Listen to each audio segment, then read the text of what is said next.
All right. Cold beer only could belong to one person.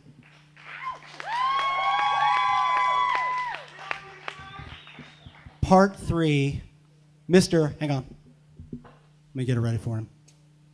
Jay Redden. That was hard, Russ. The last one was still full. Whoopsie. Well, hi, guys. Oh, wow, you're answering me now. Good, I feel loved. 2-minute recap. Well, it is 2 weeks, so we'll give them a 2-minute recap. Okay. I know. Did you hear the big inhale first? 1999, 19 years old, sitting in college in my dorm room, and my friend decides that he's going to take me out to the auditions for the real world. I go out to the auditions for the real world because I've decided that I like my friend more than he hates me. Go to the auditions for the real world. I meet Karen. Karen is the producer for the real world. She takes a whole bunch of us at the table, puts us down, asks us a whole bunch of questions. We answer a whole bunch of questions. They like me. They take me home. Huh? Tell me that they're going to call me a couple weeks later, come over to my house and shoot a video about everything that they want to see on the screen about me, about the real world. They show up at my house, they bring the lights in, they bring the cameras in, they bring in the craft service table, and a couple more days go by and they tell me I'm going to fly out to LA. Find out when you go out to LA on a first class ticket, they don't care how old you are, it doesn't matter if you're 21 or not, so I showed up in LA feeling like the world's drunkest 21-year-old from Dallas, Texas. Got to LA, had a little bit of fun, learned what a concierge service is and how you can write things out to cash, how you can get cocaine, how you can get hookers, how you can have 3 days making a porn of the expensive Viacom, sit down at the boardroom with the Junior League apostles, and we begin again. The three of us are sitting at the table in the boardroom of Viacom's MTV offices. It's Thomas, it's Matthew, and myself, Jay. They tell us, guys, we really want to get to know your soul. We really want to get to know your physical abilities. We want to get to know what you think about life. So the best way to do that is to run you through an obstacle course, because that has a whole lot to do about how you feel about the universe. Well, they sit us down, they ask us things, they try to really get into that deep part of your soul. They look at Thomas and they say, Thomas, how do you feel about God? And Thomas loves God. They ask Philip or Matthew or whatever the hell his name was, how he felt about God.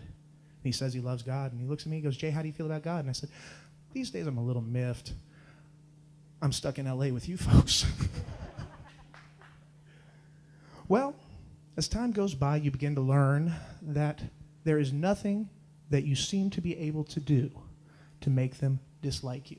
You curse, you're vulgar, you slap people, you refuse to participate in the challenges, you sit down and get tossed fucking drunk in front of the entire production crew. Jay, you were just doing great. So I start thinking harder. What can I do to truly show Viacom that I am not worth their time and place? What possible thing could I come up with to make them decide that I am not the man to represent their company dollars as they're trying to get to be the whore that Coca-Cola wants them to be? I figured it out. So we finish off the challenges. We're sitting in the boardroom. The cameras are on. We're on a 10-second delay. Because they said, we're going to shoot it all. And then we're going to announce live who gets to be on the Real World Dallas. They look at Thomas. They say, Thomas, is there anything you would like to say to Jay and Matthew before we make that announcement? Thomas looks at us. Starts to get all teary-eyed. Guys, I just want you to know that the friendships that I've made in the last few days, oh my God, I have feelings. I'm feeling gay. I'm gay. I have feelings. Oh, wait, too much. Wait, no. Moving on to Thomas. They get to Thomas. Thomas, is there anything you'd like to say to Jay and Matthew before we make that announcement?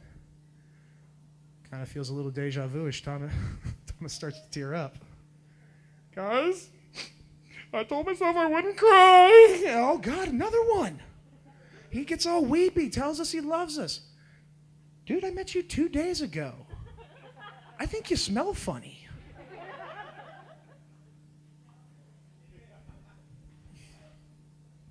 They look at me. Jay. God, monkey?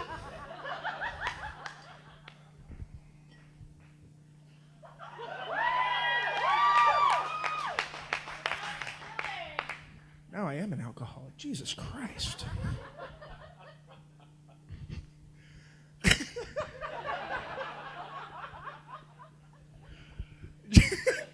Jay, is there anything you would like to say to the boys before we make the announcement of who's going to be on The Real World? Yeah. Guys, I'd like to say a few things. I signed every single piece of paper, Alfred E. Newman. You can't air any frame that I'm in. Have a nice night. I walked out of the room. I fly back home to Dallas, Texas, chuckling to myself the entire time about what a funny expense I just had at their account. That's when Jordan calls me. Says, Jay, you remember that weird thing they flew you out for The Real World? Yeah. They're airing it. And I swear to God, kids, you can go look this up. It actually aired. It's two guys competing for the last 2 slots on The Real World Dallas. Makes no goddamn sense whatsoever. You get to the last bit in the boardroom. You can see my shoe in one shot as my ass walks out that door. I don't know if there's a lesson to be learned in any of this. What I did learn is my father was right. Don't sign a single fucking thing you don't know what it is.